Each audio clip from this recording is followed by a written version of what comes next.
Hello, you're watching Central News for the East Midlands.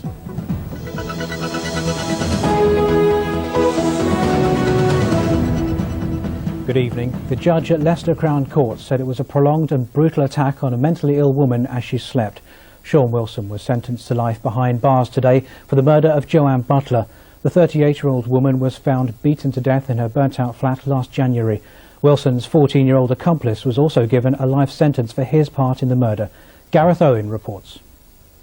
Joanne Butler seen here at a family wedding. But in the years since this video was taken, her mental health had deteriorated.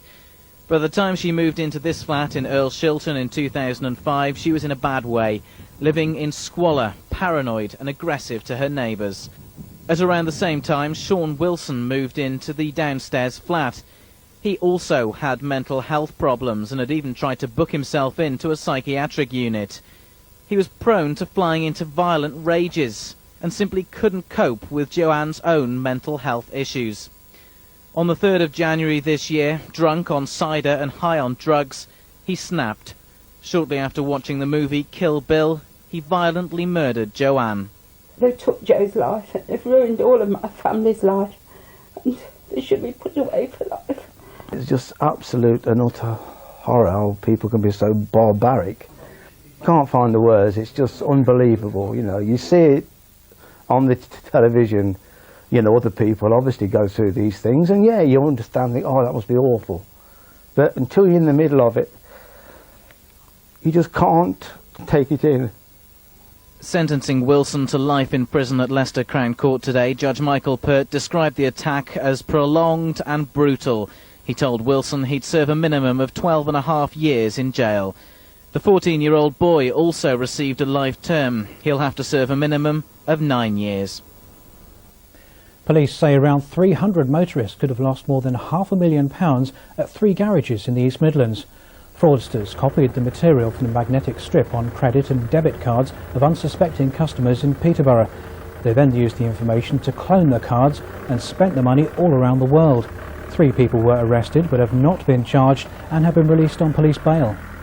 The Building Society rang me on Friday the 10th of November, asked me if I'd been abroad. I said no, and they explained that our bank account had been fraudulently used and they'd stopped our cards, and basically that we'd got very little money. Next tonight, the Leicester East MP Keith Vaz has asked for an urgent debate on the state of UK manufacturing. That's following the announcement last week that a lighting plant in Leicester is to close before the end of the year. The jobs of 380 workers at GE Consumer and Industrial's Melton Road factory are at risk when it closes. The company blames high costs and global competition for the closure. Mr Vaz has raised concerns about the number of companies moving business abroad.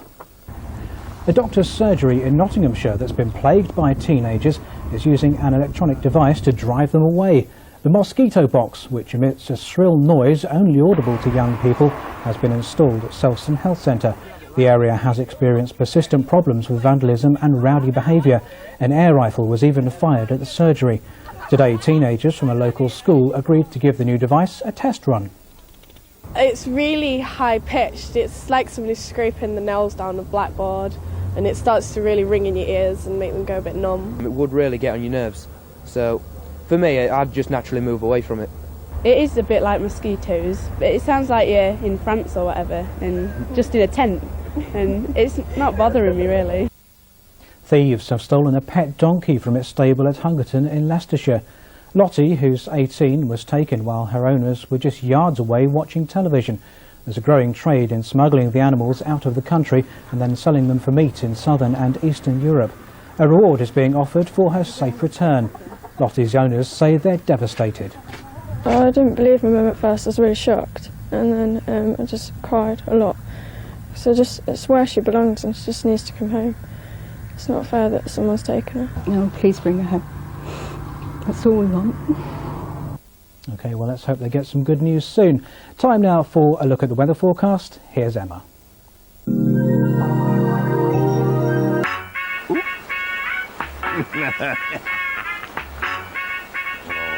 Central weather with the new BMIBaby.com credit card. Hello, how are you going to cope with this procession of fronts which is going to be moving through over the next few days? A very big brolly, that's how. Overnight tonight, well, most parts will see some patchy rain by tomorrow morning, quite windy as well overnight, and mild feeling temperatures, but that's little consolation with all that rain and the wind. Tomorrow morning, therefore, quite overcast. All this rain, though, trudging away eastwards, so things will brighten up later in the day, and the wind will be easing down as well, leaving us mostly dry for Saturday. Some rain, though, on Saturday night into the beginning of Sunday. A very mobile system, though, being blown through, so clearing up later. A decent start to Monday, but again, some heavy rain by the end of the day. That's it. Bye-bye. Central Weather with the new BMIBaby.com credit card. Thanks very much, Emma, and that's it from us for now. I'll be back at the same time tomorrow night, and Central News is back early tomorrow morning, just after 6:30, and that's in GMTV. And there's Friday's Central tonight at 6 tomorrow night. Right now, it's back to the ITV News studios in London, and James Mates. Have a good night. Bye-bye.